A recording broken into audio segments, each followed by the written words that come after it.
नमस्कार साथियों, कैसे हैं आप लोग। उम्मीद करते हैं आप लोग बहुत बढ़िया होंगे, मस्त होंगे, स्वस्थ होंगे।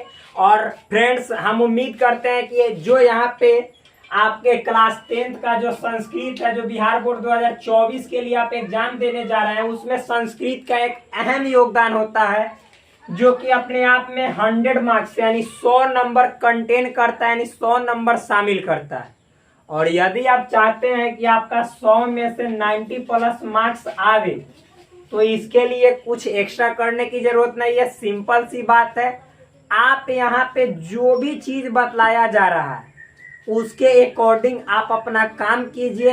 यहाँ पे आपको हिंदी संस्कृत का एक एक टॉपिक जो सिलेबस के अकॉर्डिंग है, जो क्लास 10th में आपका पूछा जाता है, जिसके तहत आप 90 प्लस ला सकते हो, एक एक चीज कवर करवाया जाएगा।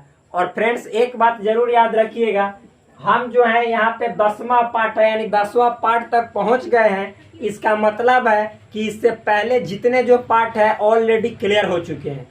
तो देखिए, इस चैप्टर का जो नाम है वो क्या है, मंदाकिनी वर्णनम। क्या नाम है, मंदाकिनी वर्णनम। यानी इस चैप्टर में मंदाकिनी नदी का चर्चा है। जो मंदाकिनी नदी का जिक्र हुआ है, या जब श्री रामचंद्र अपनी भार्या यानी पत्नी सीता सहित और अपने अनुज यानी छोटे भाई लक्ष्मण सहित वनवास जाते हैं, तो उसी क्रम में जब ये चित्रकूट पर्वत के पास पहुंचते हैं, तो वहीं पे उसकी जो मंदाकिनी वहां पे नदी रहती है, उसकी सुंदर यानी एक तरह से देखा जाए तो मनोरमता का वर्णन करते हुए जो वाल्मीकि जी हैं अपने शब्दों में कहते हैं। क्या कहते हैं, तो यहाँ पे देखा जाए, निर्धुतान वायुना पश्य वीततान पुष्प संचयान। पो है यहाँ पे, पो प्लूयमानान परान पश्य त्वम जल मध्यगान।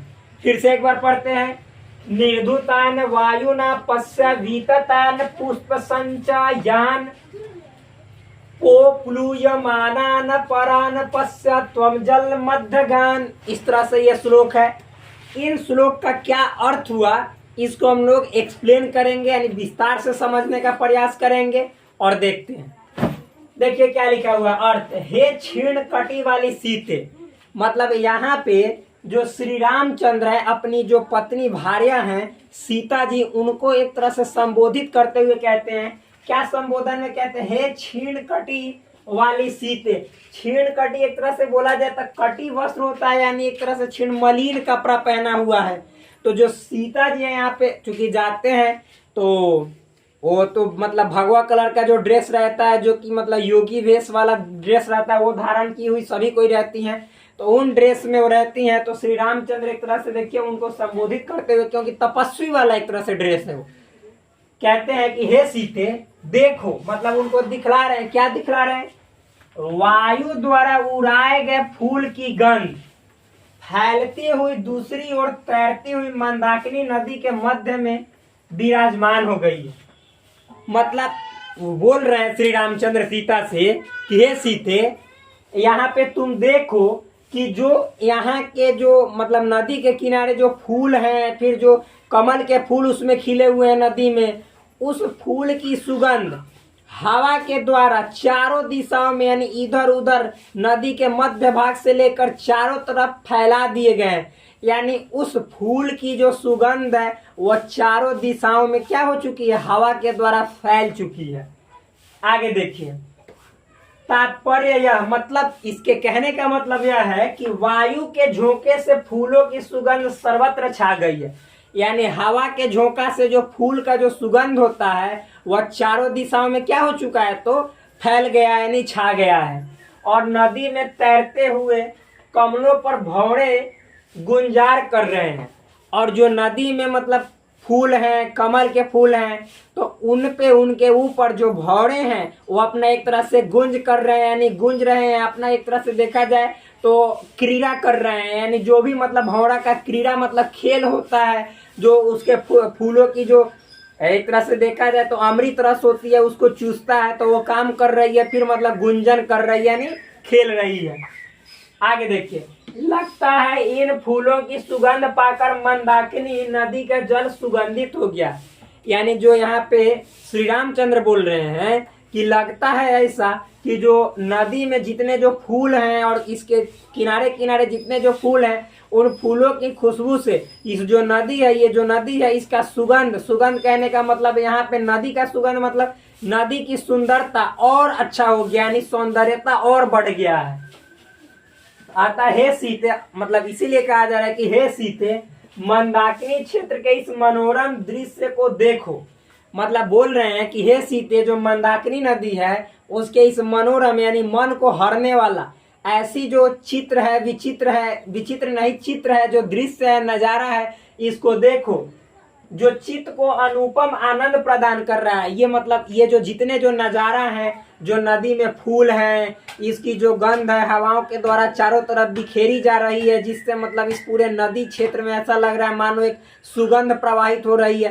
इससे इस नदी की जो सौंदर्यता है, जो मनोरमता है, वह और अधिक बढ़ गई है, जिससे हमारा चित्त आनंद से भर गया है। चित्त मतलब मन। ठीक, तो इस तरह से इस श्लोक का अर्थ हुआ। अब नेक्स्ट श्लोक देखते हैं मेरे भाई। आप देखिए फ्रेंड्स, ये सेकंड श्लोक है। यहाँ पे ऐसे तो मतलब 9वां श्लोक है, मंदाकिनी वर्णनम का 9वां श्लोक है, लेकिन यहाँ पे मतलब इस वीडियो का दूसरा श्लोक है।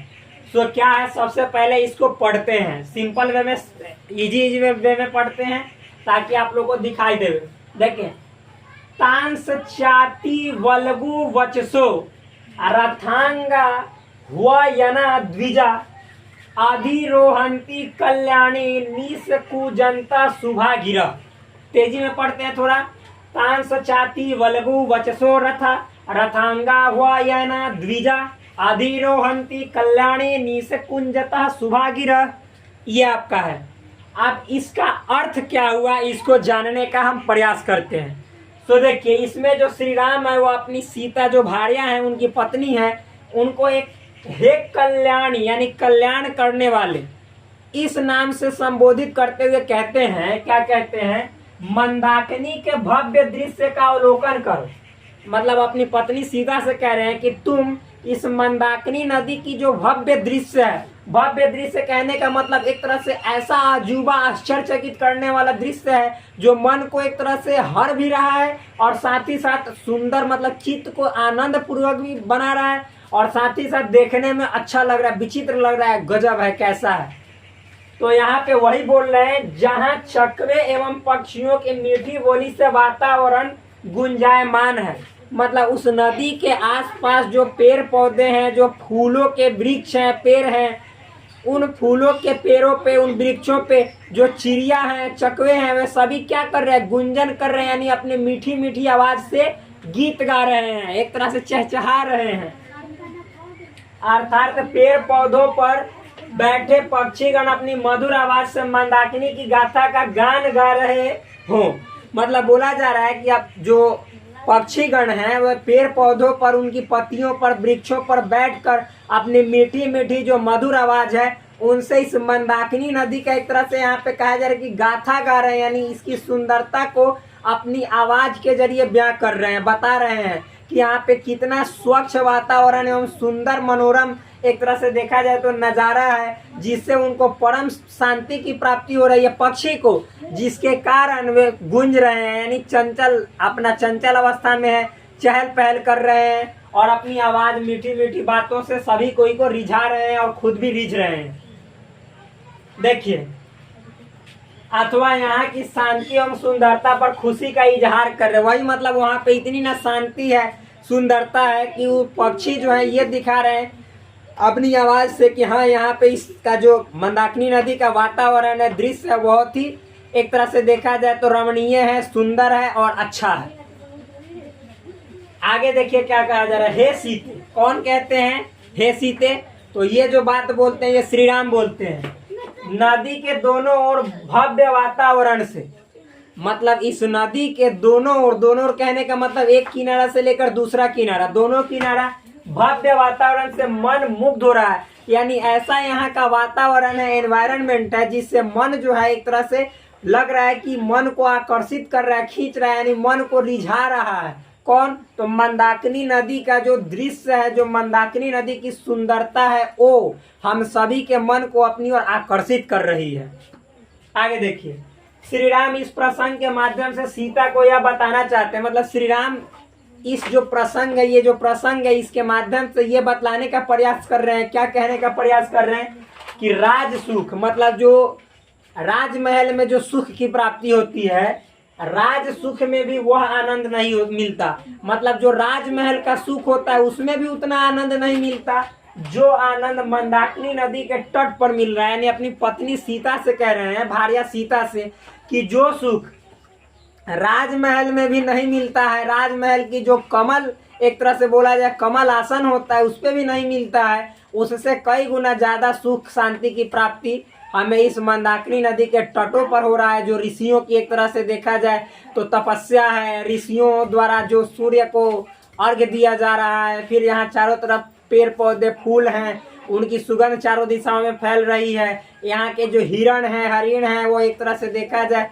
तो मतलब जंगल में हिरणी मतलब अपनी चाल चल रही है और साथ ही साथ हरे घासों का एक तरह से चारण कर रही है और इस दृश्य को और ज्यादा सुंदर बना रही है। तो फ्रेंड्स मिलते हैं फिर नेक्स्ट वीडियो में। अब एक श्लोक बच गया है, उसको अगले वीडियो में कवर करेंगे। तब तक के लिए धन्यवाद, bye bye, take care, love you all. Please do subscribe this channel and like this video and also share with your friends. That's all friends. जय हिंद साथियों।